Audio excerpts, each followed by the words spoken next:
Mr. Brown, stand before this court. The judge's voice boomed through the majestic, wooden-paneled hall, crisp and authoritative, cutting through the oppressive quiet like a sword.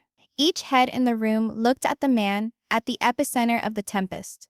Kody Brown, once the charming matriarch of a large plural clan America, had observed for more than a decade on sister wives, now facing charges of one of the most stunning betrayals conceivable. Flashbulbs went off like fireworks as reporters packed the aisles, pens at the ready, to capture the collapse of a man who had built his reputation on love, faith, and togetherness, yet had quietly spun a web of lies underneath. The ring of the judge's gavel on the bench sounded like a countdown to his judgment. Kody fidgeted with his tie using shaky hands, managing a weak smile, the same warm smile that had beguiled audience members and led four women to agree to share their lives with him. But today, it didn't succeed. No one was beguiled. No one was smiling. Shoulder to shoulder in the courtroom, for the first time in years, were Christine, Janelle, and Meri. Once rivals in love and sisterhood, now they stood as allies united in betrayal. There was no hint of sisterly affection, no lingering regret for the life they had shared. Both women held a folder thick with papers, incriminating proof of secret bank accounts, unauthorized transactions, and clandestine property transactions, each page a testament to the deception they had suffered. Christine's jaw was clamped like stone, her eyes locked on Kody with the anger of a woman who had been deceived for too long. Janelle sat next to her, serene but icy, the figures in the account books she'd once reconciled, now used as vengeance against the man who'd betrayed their trust. Meri, whose marriage had been the first to break, looked ahead of her, her silence louder than any reproach. As one unit, they were no longer the wives who used to vie for Kody's affection. They were the prosecution's best treasure. Brown, the judge went on, her eyes piercing him. You are charged with financial concealment, fraudulent misappropriation of marital assets, and willful withholding of funds from your wives. How do you plead? The words lingered in the air. Kody's lips moved, but nothing emerged.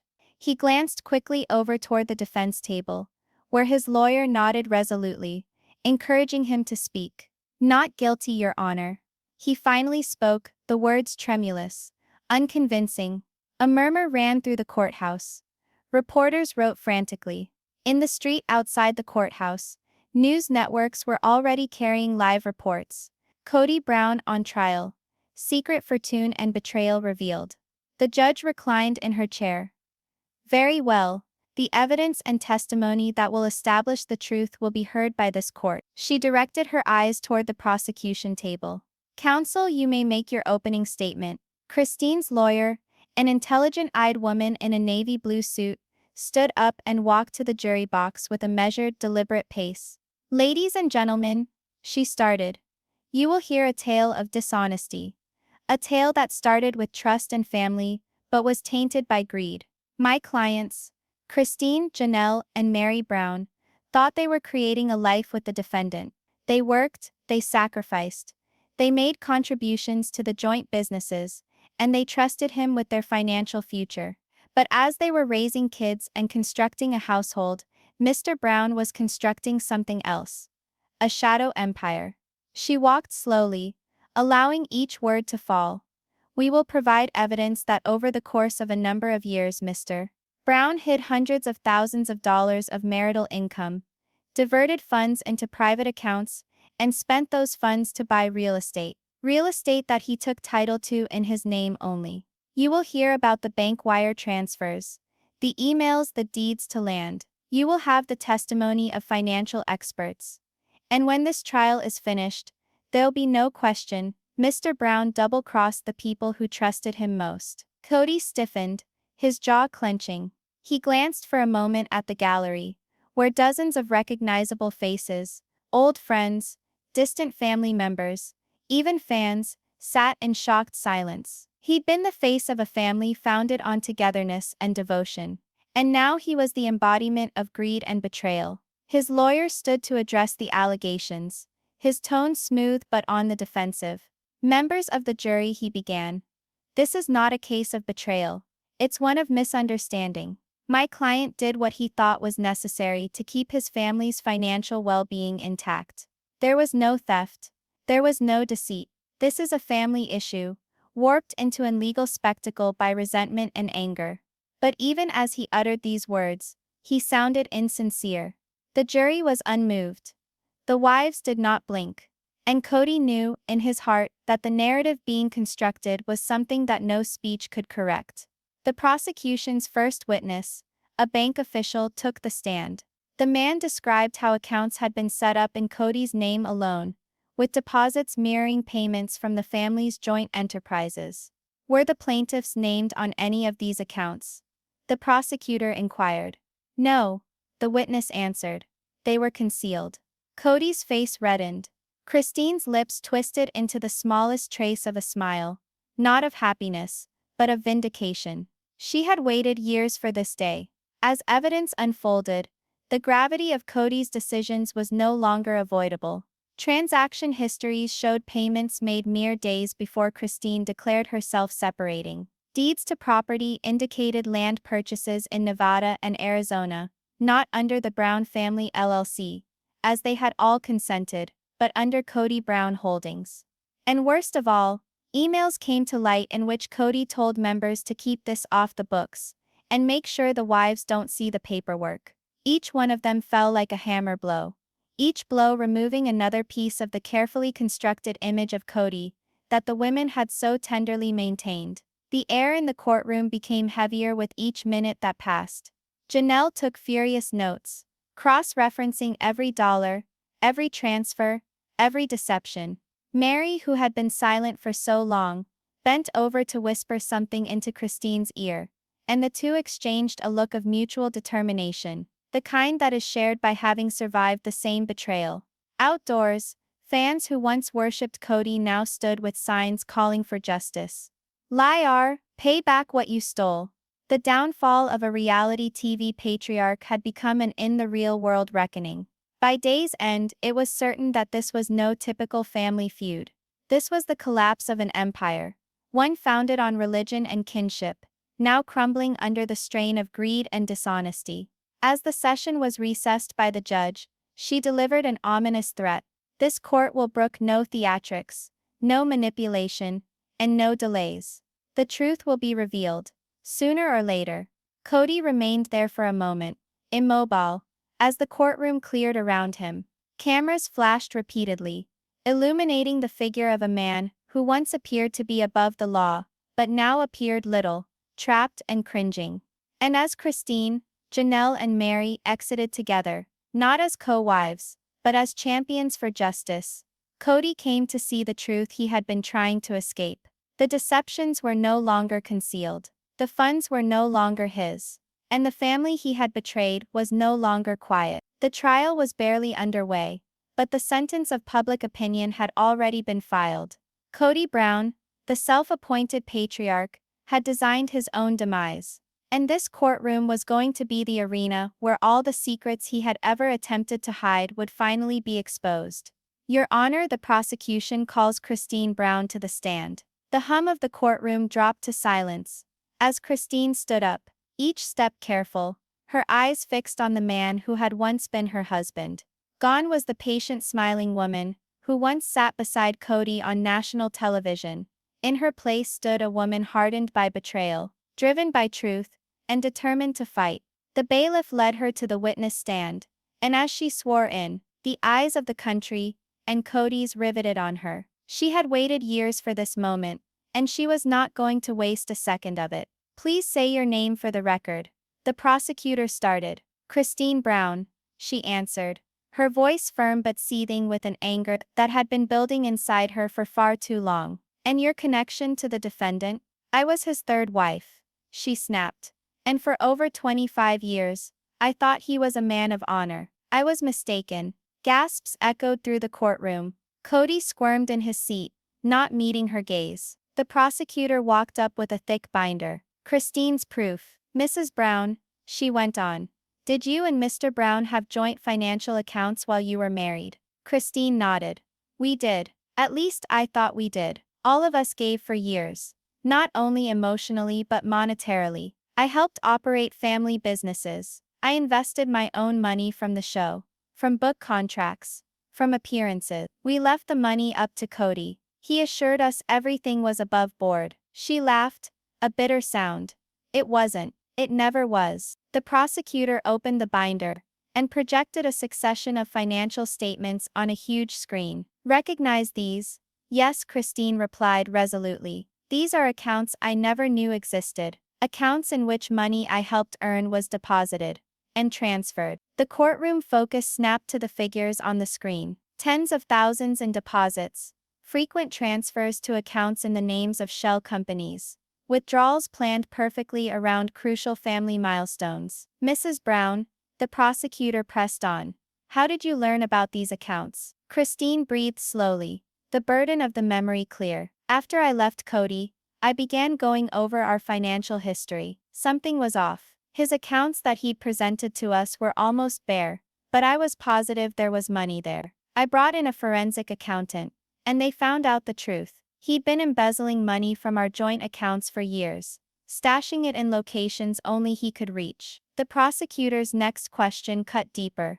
And what was this money spent on? Christine's lips pressed into a thin line. Land, property, secret investments we never knew about. Coyote Pass, the property we were going to build our future on, was purchased in his name alone. He said it was a family dream, but it was actually his means of escape. The courtroom murmured with murmurs. Robyn sat silently behind Kody, her eyes fixed on the floor, her nervous hands fluttering in her lap. Even Meri and Janelle, who had already heard most of the tale, found themselves casting glances. There was something here about hearing it out loud, under penalty of perjury, with the world paying attention. Christine's gaze finally met Kody's in the room. I gave this man years of my life, she said, voice quivering but getting stronger with each sentence. I raised his children, I helped him pursue his dreams, and meanwhile, he was creating a life without us, a life he intended to retain for himself.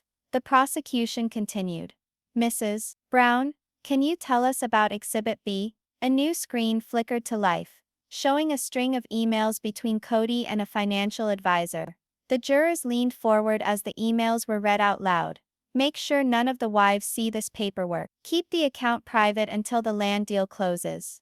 If they find out, I could lose everything. Christine stared straight ahead. These emails are evidence that this wasn't a mistake. It wasn't mismanagement. It was intentional. He knew what he was doing, and he knew it would kill us if we discovered it. Kody's lawyer protested, saying the emails were pulled out of context. But the judge overruled him. The weight of the evidence will be decided by the jury, she stated icily. Christine wasn't finished yet. There's something else, she said, and the prosecutor nodded for her to proceed. Whenever I brought up the missing money with Kody in private, he would just laugh. He said I was being paranoid, that the family was his, and that he didn't have to account for every move. He said if I didn't like it, I could just go, so I did. The ensuing silence was oppressive. Kody blushed red, as he squirmed in his seat. For years he had portrayed Christine's leaving as selfish. Family betrayal. Now it was obvious who had been betrayed. No further questions, the prosecutor replied, standing back. But before she could exit the stand, Kody's defense attorney stepped forward. Mrs. Brown, he started, voice dripping with forced courtesy. Doesn't it also happen to be true that you financially benefited from this family? That you lived the lifestyle afforded you by Mr. Brown? Christine didn't flinch. I helped pay for that lifestyle, she retorted. It wasn't a gift. It was a partnership.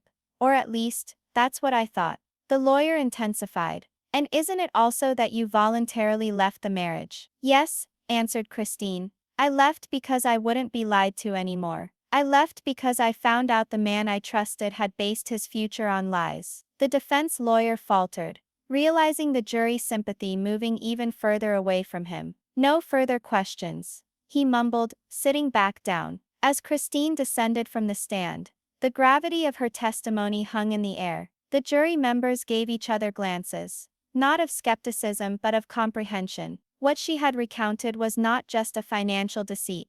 It was a tale of shattered trust, ravished hopes, and calculated manipulation. And this was just the start. The prosecution had more witnesses, more papers, More secrets to share. Kody sat silently, gazing at the vacant witness stand where Christine had stood moments before. For the first time, the harsh reality of his position began to set in. This wasn't merely a trial for dollars. It was for the loss of the very foundation on which he had established his existence. And as the judge ordered a quick recess, the cameras trailed behind Christine as she confidently left the courtroom with her head held high. She was no longer the woman who had stood silently by Kody's side. She was his accuser now. And the truth she had released was only the initial wave of a tempest that was on its way to him. "Call the next witness," the prosecutor ordered, her voice ringing through the chamber as the judge inclined his head. The prosecution calls Mr. Daniel Fletcher, forensic accountant. A tall, unflappable man in a charcoal suit climbed onto the stand, his presence calm but commanding. The atmosphere in the courtroom changed. This was not a typical witness. This was the man who had tracked the money trail, followed each dollar and unraveled the veil of dishonesty Kody Brown had labored years to spin. Daniel took the oath and sat down as the prosecution moved forward with an air of confidence that sent a tangible ripple of discomfort through Kody's frame. He shifted in his chair, straightened his tie and glanced nervously at his lawyer. He knew what was coming, and there was no way to stop it. "Mr. Fletcher," the prosecutor began, "please state your occupation for the record." "I am a certified forensic accountant," he replied clearly, "specialized in uncovering financial fraud, asset concealment, and disguised transactions." "And were you hired to look into the financial activities of defendant Kody Brown?" "Yes, I was," Fletcher affirmed. "My team and I dug through more than 15 years' worth of financial documents related to Mr. Brown and multiple family entities during a period of 6 months. The jurors leaned forward. They'd already listened to Christine's testimony, but this was the portion where figures, hard, unassailable facts, would seal the case or turn it around. "Mr. Fletcher," the prosecutor went on, "can you tell us what you discovered?" Fletcher hesitated, opening a fat binder. "Our investigation revealed a systematic pattern of financial diversion. Money from joint family accounts, accounts that had included the proceeds of reality television, business deals and book contracts, were moved into a cascade of secret accounts controlled by Mr. Brown alone. Such accounts were sometimes concealed behind shell companies listed in Nevada and Wyoming." He pointed to a chart now on the monitor of the courtroom. Within the course of 8 years, over $2.4 million was transferred without the plaintiff's knowledge or agreement. A collective gasp ran through the courtroom. Christine's eyes welled with tears she refused to shed. Janelle wrote frantically in her notebook. Meri gritted her teeth, her temper seething.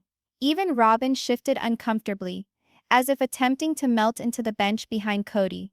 The prosecutor moved closer. "How were these transfers hidden?" "Yes," Fletcher replied, advancing to the next slide. "Mr. Brown formed several LLCs in different names. Those entities were utilized to collect money, which either got reinvested in property or were taken out in the form of cashier's checks. The important thing is that the LLCs were set in a manner that the plaintiffs could not have any legal access or visibility." "Were these behaviors typical of normal financial openness in a marriage?" the prosecutor asked. "Absolutely not," Fletcher said. "In my expert opinion, this was an effort to cover up marital assets." The courtroom was filled with soft murmurs. Kody's lawyer leapt to his feet. "Objection, Your Honor. The witness is presenting a legal conclusion." The judge weighed it briefly. "Sustained. The jury will disregard the implication that what happened was illegal, but they may consider the testimony about concealment." The prosecutor nodded and continued. "Mr. Fletcher, can you tell us about how that money was spent?" Fletcher turned over another page. "Certainly. Quite a bit. In the neighborhood of $1.8 million was used to buy up tracts of land and investment property. Of note, 48% of that went toward buying up more acreage next to the family's Coyote Pass property. These purchases were all entered into by Kody Brown Holdings, an entity controlled by the defendant alone." The sound of the name hit the courtroom like a bolt of lightning. Christine's head fell, her shoulders quivering as the truth of what she had dreaded was borne out. The prosecutor continued.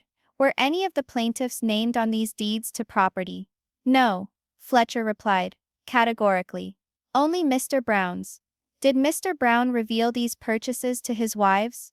To my knowledge, from interviews and records, he did not. The ensuing silence was choking. The jury glared at Kody as if he was already convicted. His attorney muttered something urgently in his ear, but Kody hardly reacted. He seemed pale, sweat dripping on his forehead, his own bravura replaced with terror. The prosecutor drove home the point. Mr. Fletcher, in your professional opinion, was there a concerted effort to conceal money and assets from the plaintiffs? Yes, Fletcher replied without pause. The design, timing, and techniques of these transactions demonstrate a consistent, systematic effort to hide money and deny the plaintiffs their fair share. Those words struck Kody more forcefully than any of the charges made to date. It wasn't simply Christine's words or tears anymore. It was forensic evidence, objective and irrefutable. Cross-examination was underway, but the defense's efforts to impeach the accountant failed. Isn't it possible these were business decisions? Kody's lawyer asked. Possible. Perhaps, Fletcher answered smoothly. But the failure to disclose, the shell corporations, and the outright withholding of information from the plaintiffs indicate otherwise. Was this not possible mismanagement and not malice? The lawyer attempted once more. Fletcher did not blink. It's possible to misspend money one time and twice. This was 8+ years and scores of transactions. That's not mismanagement. That's intent. The judge had to gavel the courtroom into silence twice as people gasped and muttered. Even the journalists in the back row, dozens of whom had reported on scores of celebrity trials, appeared to be shaken by how much lying had gone on. One leaned into another and whispered, "This isn't a divorce trial, this is a corporate takedown." The prosecution wasn't finished. "Mr. Fletcher?" she inquired. "What did the remaining money? The amount not spent on real estate?" Fletcher turned to the last chart. The remaining money was taken out as cash or sent into offshore accounts in the Cayman Islands. The accounts also are listed under entities controlled by the defendant. According to my probe, those accounts contain an estimated $620,000 as of last year. The courtroom erupted in sound. Even the judge seemed taken aback for a moment. Offshore accounts were not only suspicious, they were incriminating. By the time Fletcher left the stand, the prosecution's case had moved from suspicion to virtual certainty. The jury had it now. This was not a husband mismanaging funds. It was a man orchestrating a sophisticated financial scheme to cut his wives out of the money they had accumulated together. Kody sat transfixed, his eyes fixed on the floor, his face pale. His lawyer whispered tactics, but words seemed to deflect from him. For the first time, the man who had always felt that he was able to talk his way out of anything appeared absolutely helpless. The judge ordered a recess, but the tension in the room did not abate. Christine passed by Kody without a word. Janelle and Meri were right behind her, their faces impassive but their determination unbreakable. On the steps outside, microphones and cameras mobbed the courthouse. The front pages were already in print. Forensic expert uncovers $2.40 million secret scheme. Kody Brown offshore accounts shock the court. And as the doors closed behind them, one thing was certain: the evidence was no longer merely damning. It was devastating. The prosecution had laid out the map of Kody's deceit, and now the jury had to trace it to its inescapable conclusion. But the trial was by no means over. Bigger secrets were about to spill out.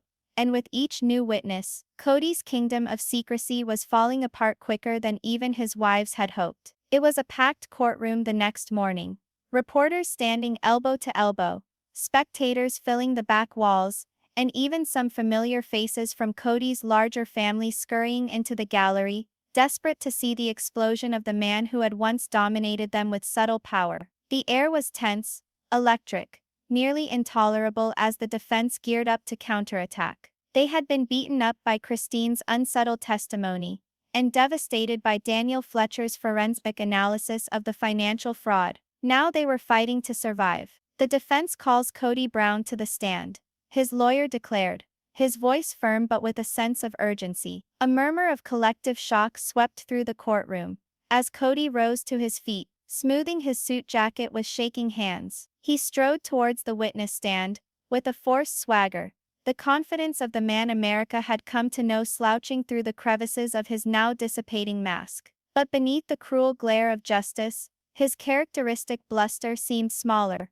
weaker, and terribly cowed. After swearing the oath, he sat down and adjusted the microphone. The defense attorney approached with a warm, almost fatherly tone, trying to humanize him. "Mr. Brown," he began, "for over 2 decades, you've been a husband, a father, and a provider. Tell the jury, in your own words, what family has meant to you." Kody exhaled deeply, leaning into the performance. "My family has always meant everything to me," he stated, his voice deliberately controlled. "Every choice I've ever made, every concession, every gamble, was for them, for their safety, for their future." He paused, looking over at Christine, Janelle, and Meri. "I might not have been perfect, but I never gave up trying to establish something solid for everyone." The defense attorney nodded. "How is it that the prosecution has portrayed you as a man who purposefully misled your family? What do you say to that?" Kody let out a deep breath, his head shaking. "I know why they're upset," he went on, his voice a softer note. "But the thing is, there was a complicated financial situation. We had multiple sources of income, TV contracts, businesses, appearances. I made executive decisions to make sure money was managed responsibly. There were some accounts in my name because I handled them. It wasn't about secreting money. It was about keeping it safe." The lawyer leaned in. "What do you say about the assertion that you channeled money into shell corporations?" Kody tried a weak smile to try to get himself back under control. "Look, anybody who's ever been in business is aware that you have to have several entities for tax purposes, for liability purposes, for structuring investments. These weren't clandestine. They were routine business procedures. I wasn't getting money from the family. I was investing it in the family's future." The attorney nodded as if appeased, but the jurors didn't appear convinced. Their faces were neutral but wary, and Christine's attorney was already making notes, getting ready to rip his explanation apart during cross-examination. The defense continued. "And the land purchases in your name, why were the names of your wives omitted?" Kody stood up straight. "Because the land had to be acquired ahead of development. When we were ready to construct, we would have split ownership. But documents can gum up deals, and timing was everything. I never meant to leave anyone out." It was a slick response, but the timing, the shell companies, the bank accounts, the emails, they all spoke differently. But Kody was still hanging on to the script, that he had been misunderstood, that his heart was good even if his way of doing things wasn't. The prosecution got their turn next. Christine's lawyer stood up from her chair with the unobtrusive assurance of someone who felt she possessed the knife that would cut through all Kody had just said. "Mr. Brown," she started, walking slowly, "you said you opened those accounts for the family's protection, right?" "Yes," Kody replied. "And you say the shell companies were for tax and business purposes only." "That's right." "Then why," she asked, waving a printed email, "did you write, and I quote, 'Make sure none of the wives see this paperwork. They'd lose their minds if they knew how much we're holding.'" The courtroom gasped. Kody's face went white. That was taken out of context," he stuttered. "Was it?" she shot back. "Or was it the truth?" She moved towards the witness stand, her voice now cutting cold. "You state that you did plan to include their names on the titles of the properties in the future VORV. You can present this court with a single email, a single document, a single plan where that intention is stated." Kody squirmed uncomfortably. I didn't document it." "No you didn't," she interjected, voice rising. "Because you never intended. Isn't that a fact that you said to a financial advisor? And I quote, 'Once the dust settles, the land will be mine outright, undefined.' Isn't your email this one? Undefined." Kody dropped his head, his knuckles whitening on the corner of the witness stand. "Undefined. I don't remember writing it. Do you need me to remind you?" she asked, holding up the exhibit. Undefined. The courtroom fell silent. Even Robyn, who had steadfastly refused eye contact with Christine, now appeared appalled. Undefined. The prosecutor's queries fell like punches, one after another. "Undefined. Isn't it true you routed more than $600,000 into offshore accounts, money that your wives didn't even know about?" "Those were business funds," he maintained. "Undefined business funds?" she echoed. "Undefined. Or business disguised as marital assets? I was safeguarding our money. Safeguarding them, she echoed back. By concealing them in the Cayman Islands in shell companies. Your wives weren't even aware of? The jury's gaze fixed on him now. Not with interest, but incredulity. Zero with space, his well-practiced story was falling apart. Brown? Did you or did you not say to Robyn Brown, your current legal wife, that the other women didn't deserve the land, because they were leaving? Undefined. Kody's head shot up. Eyes wide. Undefined. No, I never said that. Would it surprise you to know that she testified under oath that you did? Kody turned to Robyn, betrayal flashing on his face. But she glanced away, tears welling in her eyes. Undefined. I never said that, he protested weakly. Undefined. Or perhaps you do not recall saying it, the prosecutor snapped. Undefined. Because there is a distinction between defending a family and destroying one from the inside out. And you, Mr. Brown, did the latter. Before the prosecution took a step back, Kody was visibly coming apart. His assertive stance had crumpled into something pathetic and tiny. His hands trembled as he attempted to take a sip of water. The jury's previously neutral faces had hardened into accusation. Even his own attorney appeared deflated. What was supposed to be a defense, an opportunity to share his version of events, had instead become the prosecution's greatest tool. When the judge called for a recess, Kody didn't move. Undefined, he stared into the distance, hollow-eyed as Christine, Janelle, and Meri walked past him, without a word. Undefined. Robyn trailed behind, not beside him, her loyalty visibly fractured. The courtroom hummed with speculation. He's done. He just dug his own grave. That cross-examination killed him. And as the cameras outside waited to report their next breaking news story, one thing was certain. Kody Brown's painstakingly built persona as the faithful patriarch was destroyed. In its place stood a man revealed, a manipulator whose house of deceit was crumbling brick by brick under the force of his own words. The anxiety within the courtroom was at breaking point. Following Kody's catastrophic cross-examination, even his own lawyer shunned eye contact with him. But the prosecution wasn't finished. Far from it. They still had one more witness in store. One that would seal Kody's doom or blow the case wide apart. The prosecution calls Robyn Brown to the stand. A low muttering resonated throughout the courtroom. Robyn, the sole remaining wife, the one who had remained with Kody when the others left, was now being summoned to testify against him. She paused as she stood up, her hands shaking as she gripped her purse. The bailiff escorted her to the witness stand, and for the first time in years, Robyn looked lost. The woman who was once at the center of Kody's affections now seemed like a woman who was bearing the world on her shoulders. Please say your name for the record, the prosecutor asked softly. Robyn Alice Brown, she murmured, barely heard. And your connection to the defendant? I am his lawfully wedded wife, she replied, her voice trembling. Since 2010. The prosecutor nodded and took a step forward. Mrs. Brown, we know this is hard, but I have to remind you, you're under oath, and the truth must be told. Did Mr. Brown ever discuss the finances of the family with you in private? Robyn's gaze went to Kody. His face was like stone, but his eyes begged her silently. Don't do this, she swallowed hard. Yes, she said at last. Numerous times. Can you tell the court what he said? Robyn gasped for breath. He said the other wives did not get money, that they spent foolishly and did not care about what happens later. He said it would be best if he managed everything, for the family's benefit. The prosecutor nodded. Did he ever say anything about hiding accounts or withholding things from them? Robyn faltered, tears welling up in her eyes. Yes, he said not to tell them, that they would freak out if they found out about the secret accounts or the land transactions. A collective gasp traveled through the room. Christine's fists clenched underneath the table. Janelle leaned forward, her eyes fixed on Robyn. Meri closed her eyes, breathing deeply as if trying to contain years of rage. The prosecutor continued. Mrs. Brown, did Mr. Brown ever explain why he didn't want the other wives to know? Robyn nodded weakly. He said they were all planning to leave. He said if they walked away, they didn't deserve the money, or the land. He informed me that it was more important to ensure that everything remained with him, with us.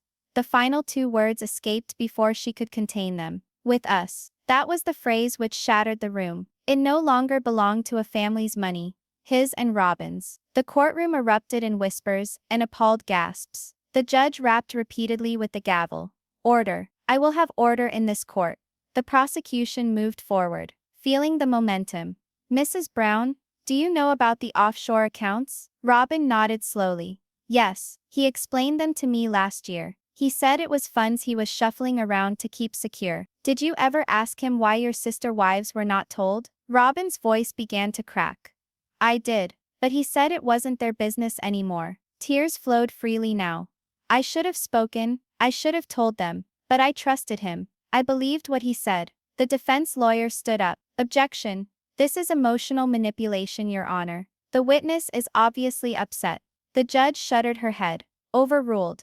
The state of the witness's emotions bears directly on her credibility. The prosecution struck the final nail in the coffin. Mrs. Brown, did Mr. Brown ever say they don't deserve it when talking about the plaintiffs? Robyn paused, but there was no escape.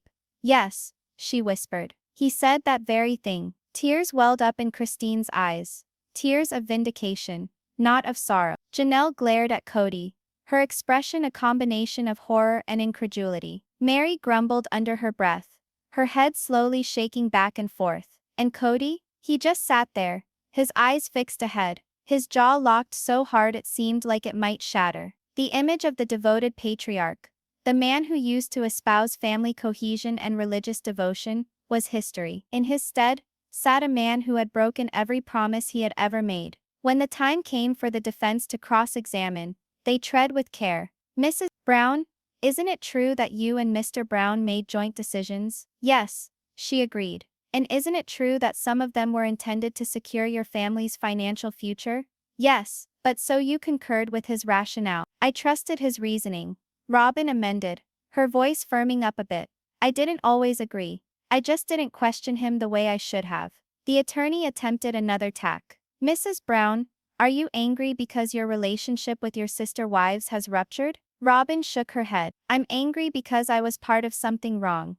I was part of hurting people who didn't deserve to be hurt. It was finished. The defense understood. Everyone did. Robyn had been their last resort, the devoted wife who would justify Kody's actions. Rather, she had come in as the state's star witness, destroying his whole defense with each heart-wrenching sentence. When she left the stand, she couldn't even glance at Kody. She passed by him without looking, her face in her hands as she exited through the side door. The courtroom was still now. No murmurs, no shifting, only the crushing weight of reality coming down upon all of them. Kody gazed at the vacant witness stand, where Robyn had just vacated, his face ashen and blank. The walls were closing. The women he had once thought he could manage had stood up to him. The deception he had thought he had hidden was now proof. The loyalty he had thought he still enjoyed had disintegrated. As the judge recessed for the day, the press sprinted to the steps of the courthouse. The headlines were written, Robyn Brown betrays Kody.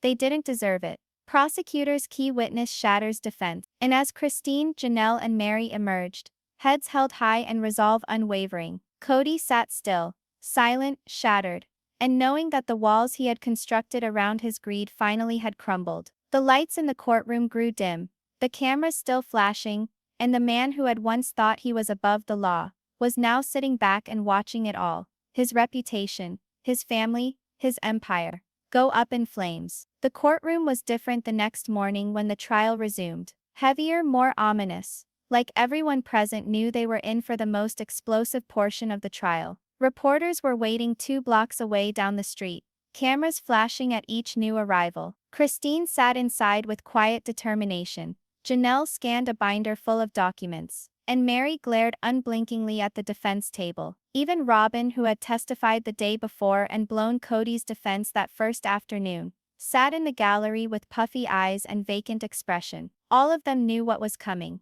Today the prosecution promised to present the final devastating evidence, and it was Christine herself who would deliver it. Your Honor, the prosecutor started as the judge sat down. The plaintiffs would like to enter Exhibit 47 into evidence, a collection of confidential emails, business correspondence, and handwritten notes written by the defendant. A low murmur of whispers swept through the courtroom. Kody, who had leaned back in his chair all morning, sat bolt upright. His attorney objected at once, arguing the evidence was illegally obtained. But the prosecutor coolly responded, these were recovered from a common family laptop and cloud account that Mr. Brown did not lock down. They are admissible. The judge concurred. Objection overruled. Proceed. Christine walked slowly across to the witness stand, clutching a thick folder labeled confidential. As she raised her hand and took the oath, her eyes met Kody's, not filled with hatred, but with icy assurance that she had nothing left to lose. The prosecutor opened cautiously. Mrs. Brown, can you tell the court how you acquired these documents? Yes, replied Christine, firm and unhesitating. Once I left Kody, I started sorting through joint electronic files to gather anything of mine. That's when I discovered dozens of emails and notes, messages he sent to financial planners, real estate agents, and business partners, talking about accounts, properties, and schemes we had no idea about. The prosecutor approached the jury box and handed them printed copies of some of the most damaging emails. Please read the highlighted sections, she instructed. The courtroom was silent as the jurors' eyes scanned the pages, their faces shifting from curiosity to disbelief. One email read, make sure the property titles exclude their names. If they quit, I'm not dividing anything. Another, the proceeds of the book deal should go into the Nevada account. Don't put it in the family books. And one more, even more unfeeling. The show is coming to an end. Once it's finished, I'm shutting them off financially. This is my empire now. Mrs. Brown, the prosecutor went on. Were you ever informed about these plans? Christine shook her head. Never. He always assured us everything was being done on a level basis. He said we'd all get the same amounts of Coyote Pass. He guaranteed the future of the children. But reading these, I knew every sentence had been a lie. Her eyes sparkled with tears, but her voice did not shake. He was going to leave us as soon as we were no longer valuable to him. The prosecutor then produced a paper document, a contract offer from a development firm. It was signed by Coyote Pass and granted exclusive development rights with no mention of the wives or their kids. Christine said, this is a deal that he negotiated while he was telling us that we were building our dream homes together. He was going to sell land out from underneath us and keep all the money. A gasp of outrage ran through the crowd. The judge had to request silence twice. But it wasn't only emails and contracts. Christine had another bombshell, a series of handwritten messages from a private diary Kody had kept. We discovered this during discovery, said the prosecutor, holding up photocopies. These are the defendant's own words. She read in a tone that sent shivers down the spine, one of the most ominous passages.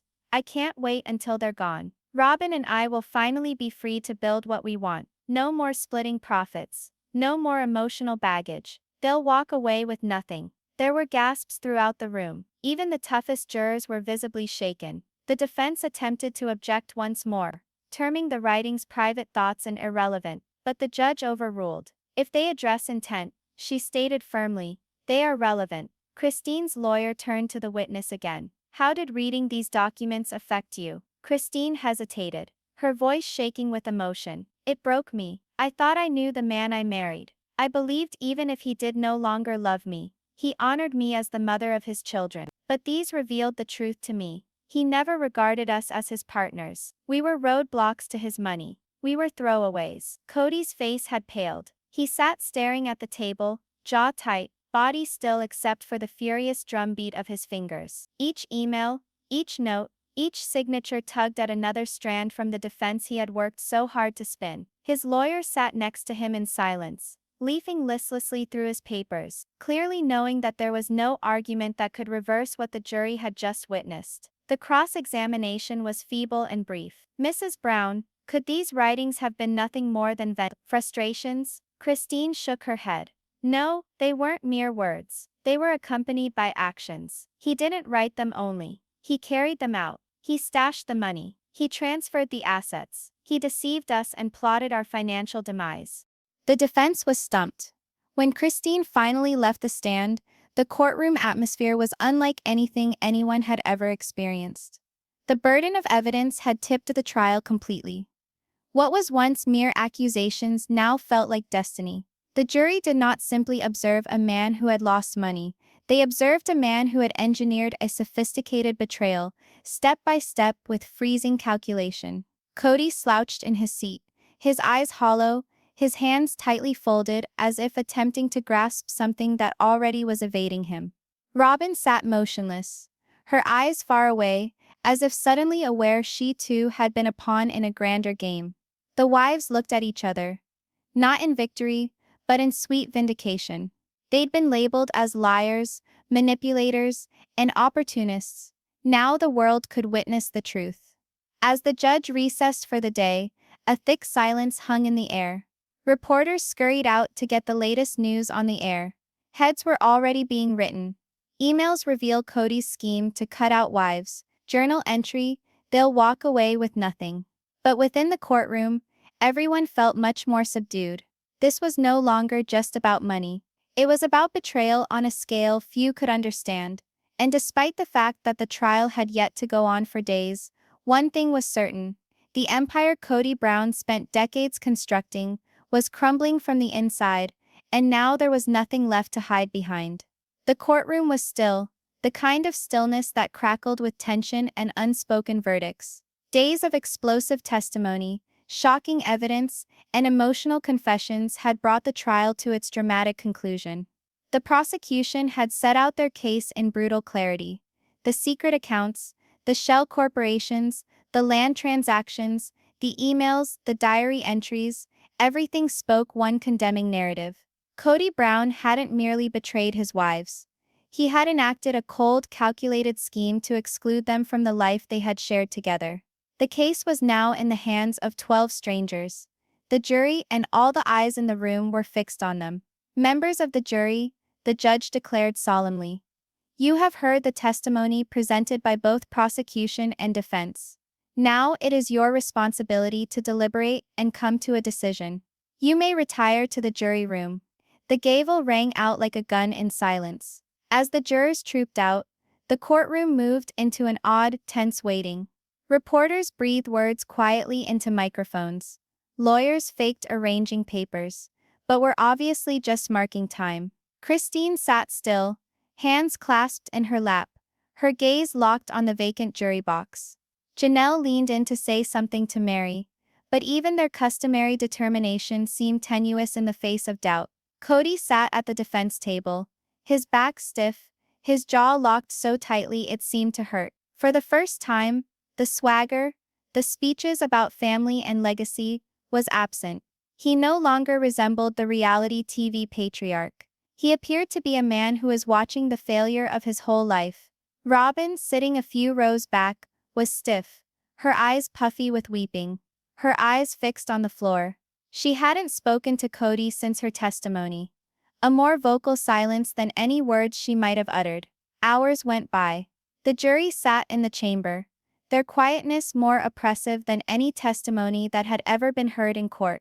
Occasionally a bailiff would appear, whisper something to the judge, and disappear. The wall clock struck so loudly it was almost deafening. Christine's lawyer attempted to make reassuring noises. The evidence is strong. The case is solid. But Christine wasn't even listening. She kept thinking about the years she had invested in a man who had schemed against her. All she was able to see was the future of her children, hanging in the balance of 12 strangers' decisions. Then, after almost 6 hours, the doors of the courtroom opened. The bailiff entered. The jury has reached a verdict. A shudder of gasps ran through the crowd. Everyone rose as the jurors entered, their faces inscrutable. Christine's heart was thudding so hard she could hardly make out the judge's words. Kody's attorney leaned across and said something in his ear, but he didn't react. His gaze was fixed on the foreman, a middle-aged woman holding a creased piece of paper and shaking hands. Madam Foreperson, said the judge. Have the jury returned a unanimous verdict? We have, Your Honor, she answered. The courtroom was in a hushed state. The clerk retrieved the paper and gave it to the judge, who read it in silence before passing it back to the foreperson. Please read your verdict. The foreperson slowly unfolded the paper, looking once at Kody before uttering a word. On the charge of financial fraud, we find the defendant, Kody Brown, guilty. There was a gasp from the room. Kody's shoulders dropped, his eyes closing as if the word itself had physically hit him. Christine's hand flew to her mouth, weeping tears streaming down her face.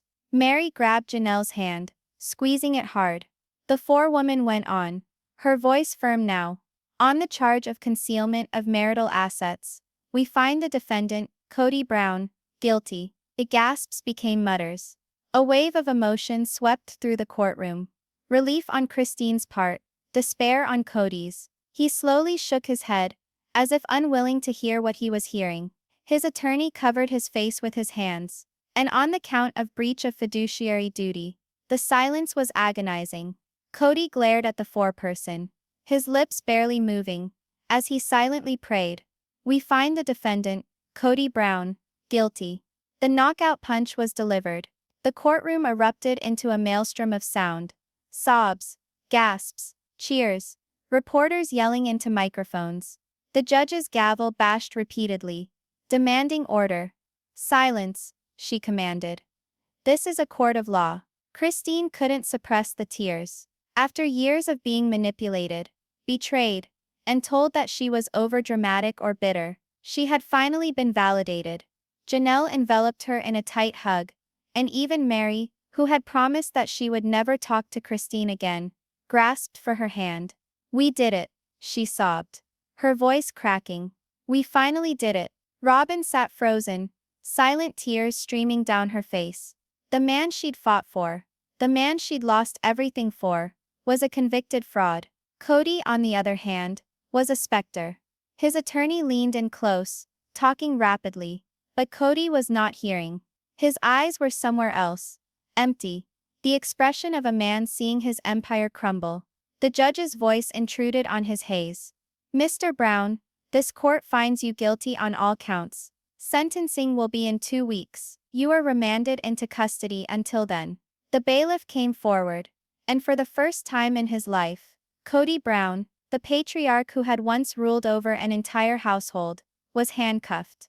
The click of metal was louder than the gavel ever was. As he was escorted toward the door, he glanced back over his shoulder. Christine glared back at him, not with anger, but with something harder.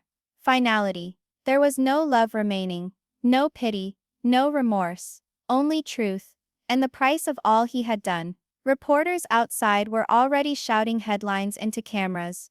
Guilty Kody Brown found guilty on all charges. The downfall of a reality TV dynasty. Christine and sister wives win historic fraud lawsuit. The courtroom gradually cleared, but no one had the sense of departure. It was as if the gravity of the moment had merged them all to the ground. The women who had previously been competitors exited together, not as sister wives, but as survivors of the same tempest. And Kody Brown, once a man who thought he was above it all, disappeared behind a closed door, a reflection of greed, deception, and the cost of thinking family could be bought and sold. But as the courtroom lights faded, and the doors closed behind him, one question remained on everyone's mind. This was not the end. The trial may have ended, but the aftermath, the property wars, the money judgments, the shattered relationships was only just starting. And for Kody, the man who'd long towered over them all, the actual punishment was only now about to start. The last day of the trial was less a courtroom session, and more the final page of a decades-long narrative. Outside the courthouse, news vans parked along the sidewalk, their satellite dishes up toward the sky. Reporters yelled into cameras, their voices echoing the words the world had been waiting to hear. Kody Brown, guilty on all counts. Supporters and protesters filled the steps, their placards colliding, justice for Christine, and free Kody, but within the air was hushed and quiet. This was not the turmoil of mid-trial. This was the calm after the storm. Everyone had heard the verdict. Today was about repercussions. Today the judge would pronounce a sentence that would encapsulate the remainder of Kody Brown's life. When bailiff Tom Casagrande escorted Kody into the courtroom, the one-time proud patriarch bore little resemblance to his former self. The confident swagger, the man who drew attention with each utterance, was nowhere to be found.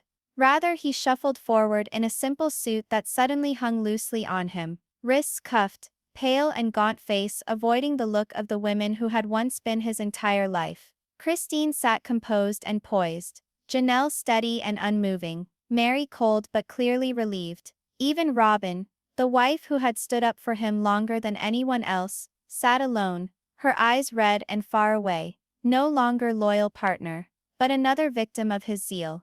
"All rise," said the bailiff as the judge came in. When everyone was seated, she started with a voice that was measured but firm. "Mr. Brown, there were weeks of testimony, hundreds of documents reviewed, and the long-term influence of your actions taken into consideration. What we witnessed here was not a mistake or misunderstanding. It was a deliberate betrayal of your family, of your word, and of the trust of those who were closest to you." She stopped, her gaze shattering through him. "Before I impose sentence, is there anything you would like to say?" Kody slowly rose, holding onto the table for support. The courtroom held its collective breath as the man who would not take responsibility waited to finally say something. "Your Honor," he started, his voice trembling, "I never intended to hurt anyone. Everything I did because I thought it was best for my family. Perhaps I made errors. I realize that now, but I was attempting to keep everything together. I was attempting to forge a future." He shifted toward Christine and the others, his gaze unfocused. "I'm sorry. I realize sorry doesn't change anything, but I never lost my love for my family." Christine didn't flinch. Janelle's mouth compressed. Meri gazed straight ahead, unchanging. They had heard enough apologies in the past, and enough deceptions. The judge nodded gravely. "Mr. Brown, intentions count for little when the actions are as clear. You opted for deception. You opted for greed. And by doing that, you took from your family their financial security, their trust, and years of their time. That is something no apology can ever take back." She shuffled through a pile of papers, then spoke the words that would determine his destiny. "On the count of financial fraud, I sentence you to 6 years in state prison. On the count of marital asset concealment, 3 years to run concurrently. On the count of breach of fiduciary duty, 2 years suspended, as long as you satisfy restitution requirements." The courtroom gasped. 9 years. Kody's knees gave way a little, and his attorney grasped his arm to hold him up. But the judge wasn't done. "You are additionally ordered to pay $1.7 million in restitution to the plaintiffs for the money stolen, legal fees, and financial opportunities lost due to your actions." Undefined. The courtroom exploded, not with cheers or outrage, but with a shocked, cleansing silence. Undefined. Christine S. eyes welled with tears she'd been suppressing for weeks. Janelle leaned over and clutched her hand, whispering, "It's over." Meri blew out a shaky breath, a breath that felt like it held years of anguish. "Home up enabled." Robyn quietly cried in the back of the room, shaking as the man she once thought she trusted was taken away in handcuffs. There was no anger now, no denial, only the growing realization that all he had created was lost. Undefined. Outside, the words spread like wildfire. Undefined. Twitter blew up with responses. Undefined. X-fans who used to idolize the Brown family shared messages of outrage and vindication. Undefined. Vintage clips from the show went viral with new titles. This didn't age well, and interviews with Christine, Janelle, and Meri became the focal point of talk shows. Documentaries were in production. The Kody Brown saga wasn't merely a scandal anymore. It was a cautionary tale of greed, power, and the breaking of trust. As the courthouse emptied, the 3 women who had previously shared a husband walked out together. Not as competition, not as sorrowful hearts, but as winners. They had been silenced, delegitimized, betrayed, and humiliated. And yet here they stood, side by side under the glare of the cameras, greater than ever. "This was never about revenge," Christine said to a reporter through tears. "This was about truth. And now, finally, the truth is out." Back in the cell, Kody sat in a holding cell, the magnitude of his sentence realizing. For years he had thought he was above the law,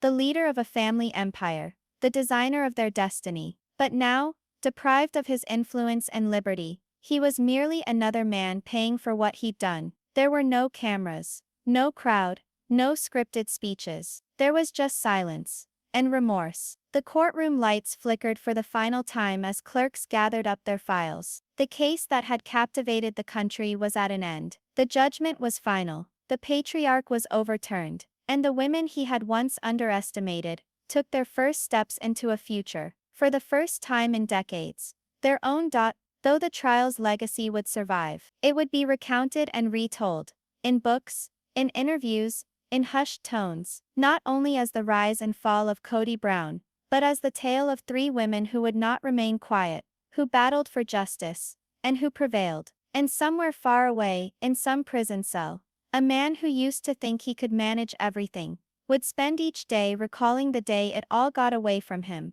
In a courtroom where the gavel finally came down,